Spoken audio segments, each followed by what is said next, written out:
Fox News may not continue to be Fox News as we know it. I mean, certainly it's not what it once was, but unfortunately for Fox, it seems that they're kind of doing themselves in.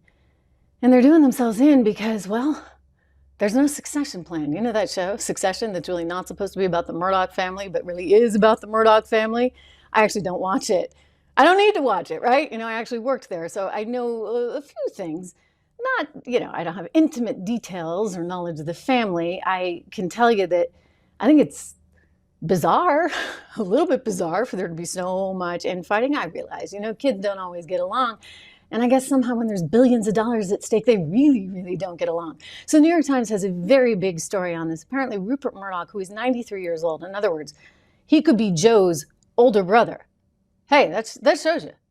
Age is just a number, right? Because I'd take Murdoch's mental state any day of the week over Joe's. Anyway, Rupert Murdoch, who started Fox News and owns the Wall Street Journal, well, he wants to have his eldest son be in charge of the whole company. That would be Lachlan Murdoch.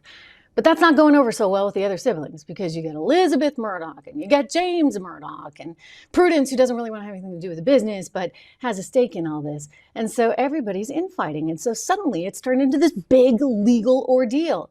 And Rupert, realizing he's not getting any younger, is trying to figure out, well, what is the future of this company? And he wants to turn it over to his eldest son, Lachlan, because Lachlan is a little more conservative than, say, James. And I can say that, well, because, again, I worked there. And when I worked there, there was a period when it looked like James was going to be in charge. And James is very, very focused on things like ESG, environmental social governance. He has a wife who's very, very focused on ESG, and they get their charities with that, this, that, and the other. And so if you think about it, Fox News doesn't really gel with the agenda, the social agenda, the charitable agenda that these two really embodied. So ultimately, that didn't really feel like a match made in heaven. He was kind of managed out, went over to Disney briefly, blah, blah, blah. The next thing you know, Lachlan comes in. And Lachlan is more conservative in nature and therefore perhaps more aligned with his dad. And so he feels and seems like the natural succession to Fox News. Now, I think Fox has a whole series of challenges. I think they don't quite know what to do with Donald Trump. Don't forget, they used to be the kingmaker, if you would. And then all of a sudden, the next thing you know, suddenly Rupert is showing up at the RNC. Lachlan may have been there too. I mean, they have to go and kiss the ring instead of vice versa. It used to be that whoever wanted to be the head of the Republican Party would have to go and kiss up to Rupert. Well, now Rupert has to go and kiss up to Trump. Think about that. Think about the change. Rupert doesn't really like that. Lachlan doesn't. Nobody really likes that, right? At Fox, because it's a very different scenario. But that's the kind of power that Trump has yielded within the Republican Party. And Fox may be looking at itself and saying, oh my gosh, what did we create? What did we create? I think this would have happened with or without them. And that's because of the changing nature of the media. If you would think of this, all right? Like, I'm away. There's actually a lake behind me. I can't show you because the lights are it's glaring and you wouldn't be able to see me. You'd only be able to see the lake or maybe just a big blur of light. So I can't actually show you that right now. Instead, we just have the shutters up, sadly, behind me. But I'm away halfway across the world and I'm able to be here live with you. That's pretty cool, right? This is a whole new ballgame in terms of media. And so what I would say is that Donald Trump had figured this out. I mean, certainly Twitter is a great example of how he figured this out. He was able to do things that no other politician had ever dreamt of doing before, and he did so successfully. So he was going to do that with or without Fox News. And that's where Fox started to lose its grip. Now, listen, it's still sort of the only game in town. And I'm just going to tell you, you know what? No love lost. It's just business. I'm actually very happy not to be there anymore. Thank you very much. I'm very happy to be right here. I'm very happy to be able to not have somebody look at my scripts. Seriously.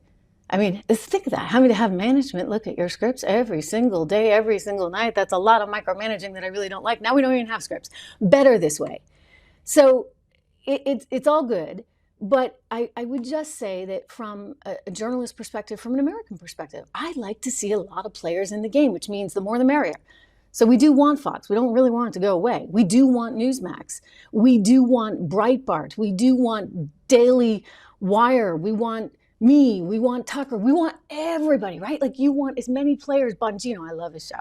Bongino is great. I mean, there's just so many good players out there where you can get information nowadays and everybody's got a little bit of a different spin, a little bit of a different take. And that's what we need and what we want. That's healthy. so that you have these dialogues. So we don't really want Fox to go away. And I look at this and say, why are you guys trying to do yourselves in? You're doing yourselves in because you're all tied in knots. So Rupert Murdoch has come up with a plan. It's called the Harmony Plan, where he's trying to sort of figure out who's going to take over Fox News and the Wall Street Journal, for that matter, when he's long gone.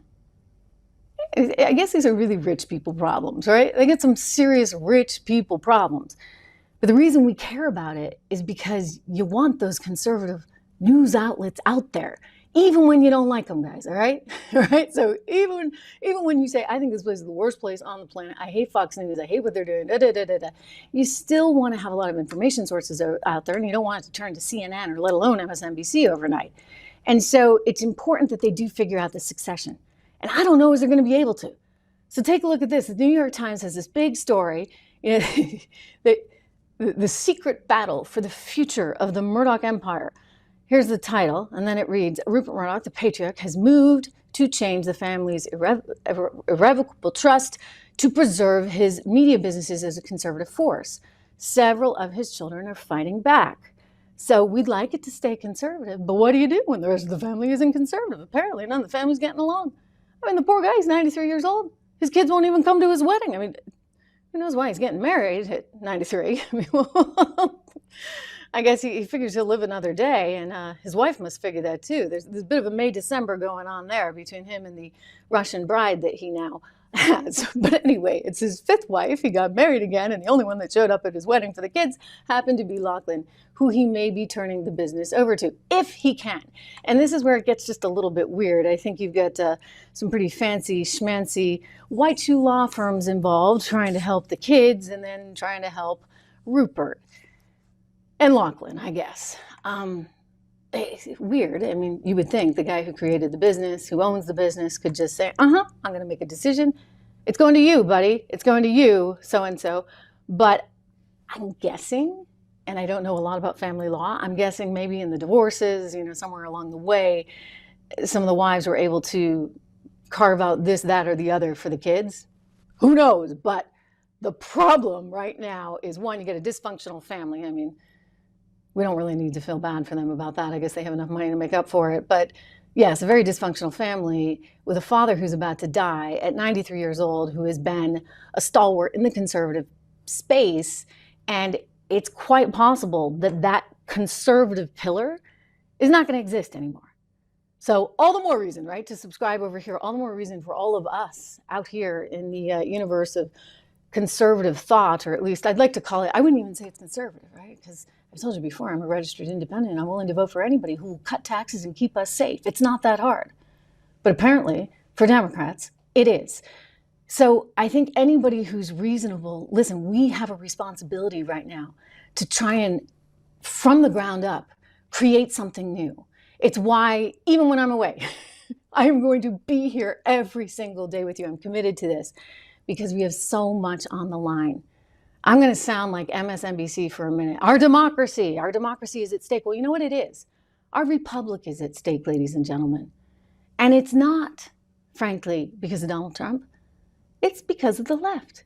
It's because they say one thing, they do another. They lie, and they think that somehow it's okay. They're used to controlling the narrative, right? They've been able to do it with all the big three-letter networks controlled by the other big three-letter agencies. And then all of a sudden you have all these new kids. Fox was originally the new kid. Well, you get more new kids. You get me. And you get lots of other people out here streaming. We've figured out a way to get direct to you. So this is a big change in the media industry. And it means they can't lie to you like they used to. They just can't do it anymore because we're holding them accountable. So make sure you subscribe, make sure you like, make sure you share. The Wall Street Journal finally had to turn around and do a story on this, which, if you can appreciate the irony of it, it's owned by Rupert Murdoch. So you have to take everything they say with a grain of salt, but they're trying to do their journalistic thing. Somehow this was flying under the radar. Here's their headline. Rupert Murdoch plan to give control to son Lachlan triggers family legal battle. Media titan seeks to amend trust through which he controls News Corp and Fox. So if the kids get in there, it's going to be a whole different Fox. In fact, when James was running it, I'll just let you in a little secret. It already started to shift. I think that was sort of the beginning of the end, if you would. Murdoch, 93 years old, the Wall Street Journal writes, controls a trust that holds the family's substantial stakes in News Corp, parent of the Wall Street Journal, and Fox News parent Fox Corp. Under its terms, when Murdoch dies, voting control would pass to 4 children, Lachlan, James, Elizabeth, and Prudence. What about the other 2? Did Wendy's kids not get anything? I guess not. Recently, the elder Murdoch sought to amend the trust to consolidate power in Lachlan Murdoch's hands. According to people familiar with the situation, he encountered stiff resistance from the 3 other children who were slated to inherit some control of the trust. There you go. Oh my goodness. Like I said, rich people problems. Here are the kids. Here are 2 of the boys. If you're watching this on YouTube, thank you for that. If you're listening on Apple Podcasts, thank you for that. By the way, give us a rating, give us 5 stars, make us a nice little note if you can. Spotify, same thing. You're looking at a picture at the Wall Street Journal of the father with the 2 sons. And you've got Lachlan and you've got James there. And again, they have very, very different politics, which is interesting considering their dad runs a conservative empire. So how does the conservative empire continue to exist if you don't have a conservative running it? Right? I mean, I don't think it's really going to do that well. Or maybe they can just diversify into other things. I would say this, you know what? It's not going to do that well, period, unless it's able to diversify into lots of other things. The media world is changing.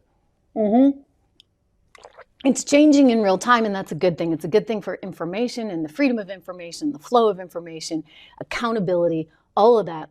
But because it's changing so rapidly, some of these bigger players, Disney is seeing similar things, and Fox and other big stalwarts in the industry are going to suffer. In fact, it's one of the reasons I think you need to think about how you invest if you're investing in the media space. A lot of these stocks have really been challenged over the last couple of years. You look at Disney, for example. I mean, its valuation has just plummeted. It was up over $200 a share just a couple of years ago, and now it's barely getting by around 100 or so. These are stocks that, unless they're able to kind of find a new path forward, and I think Disney and Bob Iger are certainly trying to do that. That's why he's spinning off ABC. That's why you're not going to have to watch The View anymore at some point in time. I keep promising you that, but I do think it's going to happen. There's so much change happening, and you need to be very cautious about how you're approaching it, certainly from an investing standpoint. So I care about this story, not just because I used to work there and it's kind of interesting, but I care about it from the sort of personality standpoint. It's obviously sad to see a family falling apart like this. I care about it as a conservative in that I want Fox, believe it or not, I want Fox to succeed. I want all of these conservative players in the media space to succeed. They need to succeed. It's important for information. And I think about it as an investor, because would I really buy shares? No, right? Because I don't know what this company's future is. Number one, I don't know who's going to be controlling it in the future. I don't know if they share the ideology that's going to actually result in some profitability. Furthermore, I don't know if they're going to have any profitability because things are changing so fast. And unless they actually keep up with that momentum, last I checked, Fox Nation wasn't doing so well, they're not going to have that opportunity to really grow profits going forward. They're going to be old media. They already are old media, right? This is new media. They're old media. Back in the day, cable was new media. That's all changed. It's a new world. So very interesting developments on that front.